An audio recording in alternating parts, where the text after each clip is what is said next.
I want to turn to the subject of the lecture, and I remind you of the title, which may be slightly puzzling to you, but I hope to explain before long what it means.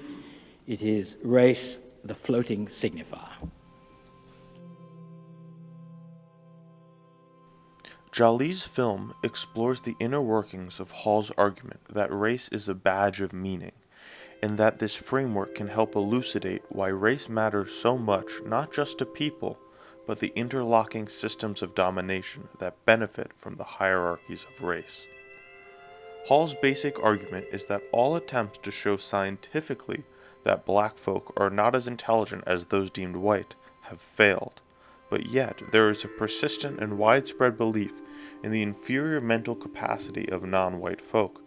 This is upheld through the different meanings race can signify, not because of any inherent characteristic beyond color, hair, and bone. Hall takes what he calls a discursive position. By that he means analyzing the metaphors, anecdotes, stories, and jokes that are told by culture about what physical, racial differences mean. This discursive position allows one to see that something such as skin color has been given many different meanings over time. There is nothing solid or permanent to the meaning of race. It is constantly shifting and sliding. What has meaning or significance for one may be totally different for another. What race signifies has no basis in biology, but is entirely constructed by those who assign meaning.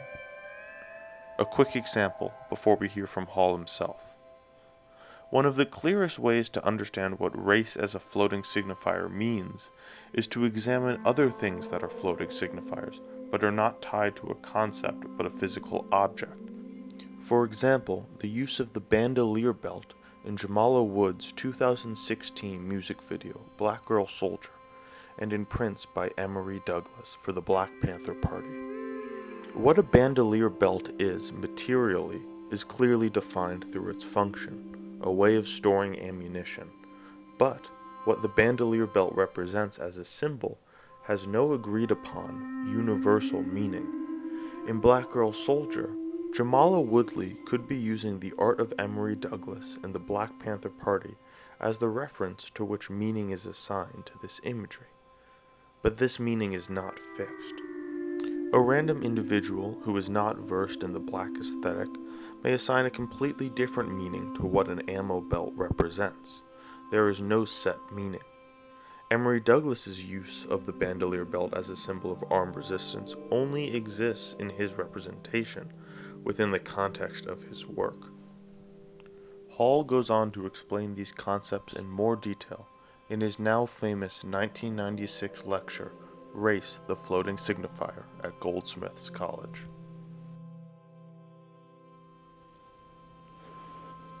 I want, at what you might think a rather late stage in the game, to return to the question of what we might mean by saying. What are the implications of saying, as I've done in a rather provocative title to this lecture, that race is a discursive construct, that it's a sliding signifier. Statements of this kind have acquired a certain status in advanced critical circles these days, but it's very clear that critics and theorists don't always mean the same thing or draw the same inference from the statement when they make it. What's more, the idea that race might be described as a signifier is not one which, in my experience, has penetrated very deeply into or done very effectively the work of unhinging and dislodging what I would call common sense assumptions and everyday ways of talking about race and of making sense about race in our society today.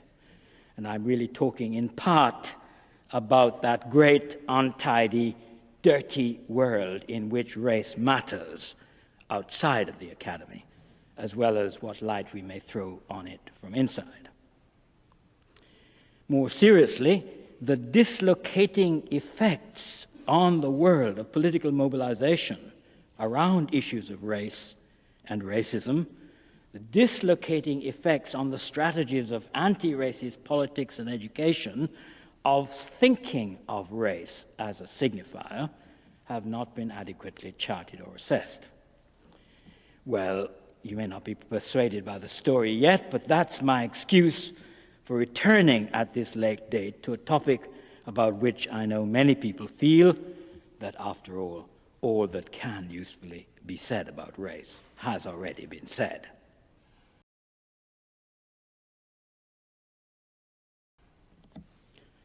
What do I mean by a floating signifier? Well, to put it crudely, race is one of those major concepts which organize the great classificatory systems of difference which operate in human societies. And to say that race is a discursive category recognizes that all attempts to ground this concept scientifically, to locate differences between the races on what one might call scientific, biological, or genetic grounds, have been largely shown to be untenable. We must therefore, it said, substitute a socio-historical or cultural definition of race for the biological one. As the philosopher Anthony Appiah once put it succinctly in his now renowned and elegantly argued contribution in a book which I think many of you will know. It's the critical inquiry book called Race, Writing, and Difference, edited by Henry Louis Gates. He argues that it's time, as it were, that the biological concept of race was sunk without trace. As we know, human genetic variability between different populations, normally assigned to a racial category, is not significantly greater than it is within those populations.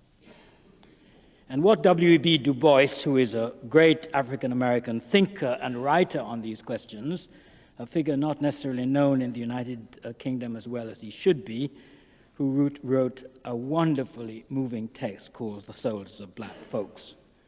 Well, what Du Bois argues in his essay called The Conservation of Races, what he called the differences of color, hair, and bone. Though, as he observed, and I quote, clearly defined to the eye of the historian and the sociologist, which is a good thing because there are lots of things sociologists don't see, but he thought that racial difference was something they might just make out. That such things are, on the whole, poorly correlated with genetic difference, and on the other hand, impossible to correlate significantly with cultural, intellectual, or the cognitive characteristics of a people, quite apart from being subject to extraordinary variation within any one family, let alone within any one so-called family of races. I want to note 4 things at once about this general position. First, it represents the by now common and conventional wisdom amongst leading scientists in the field. Second, the fact that this view, which is enshrined by the hand of a very great French anthropologist, Lévi-Strauss, in the founding documents of UNESCO, that fact has never prevented intense scholarly activity being devoted by a minority of committed academics to attempting to prove a correlation between racially defined genetic characteristics and cultural performance. In other words, we are not dealing with a field in which, as it were, the scientifically and rationally established fact prevents scientists from continuing to try to prove the opposite.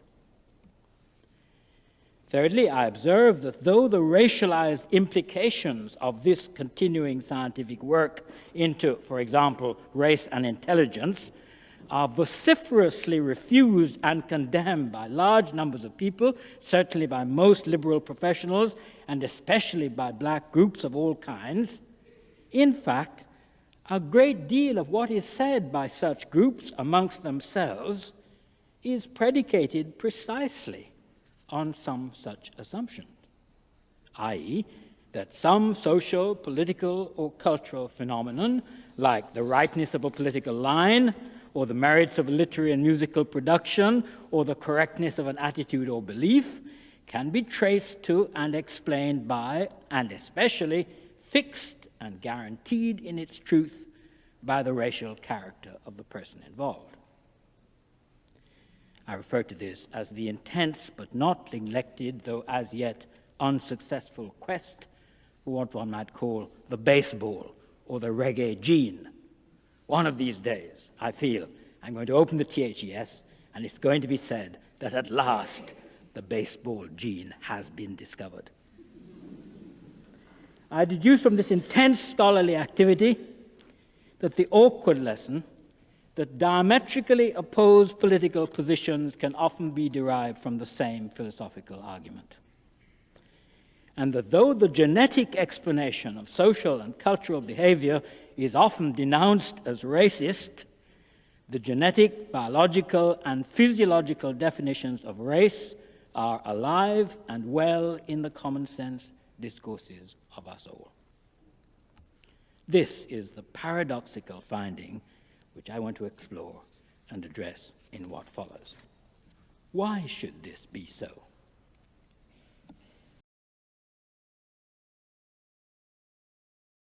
In an article in Crisis of August 1911, we find Du Bois moving decisively towards writing, and I quote, of civilizations where we can now speak of races, adding that even the physical characteristics, including skin color, are to no small extent the direct result of the physical and social environment.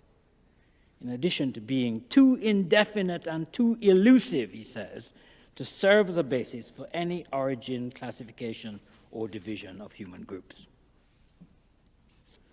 Now, on the basis of this recognition in Dusk of Dawn, Du Bois abandons the scientific definition of race in favor of the fact that, he's writing about Africans, that Africans and people of African descent have what he calls a common racial ancestry because, important to note this, they have a common history, have suffered a common disaster, and have one long memory of disaster. Because color, though of little meaning in itself, is really important, Du Bois argues, as a badge for the social heritage of slavery, the dissemination and the insult of that experience, unquote. A badge, a token, a sign. Here indeed is the idea hinted at in the title of my talk that race is a signifier, and that racialized behavior and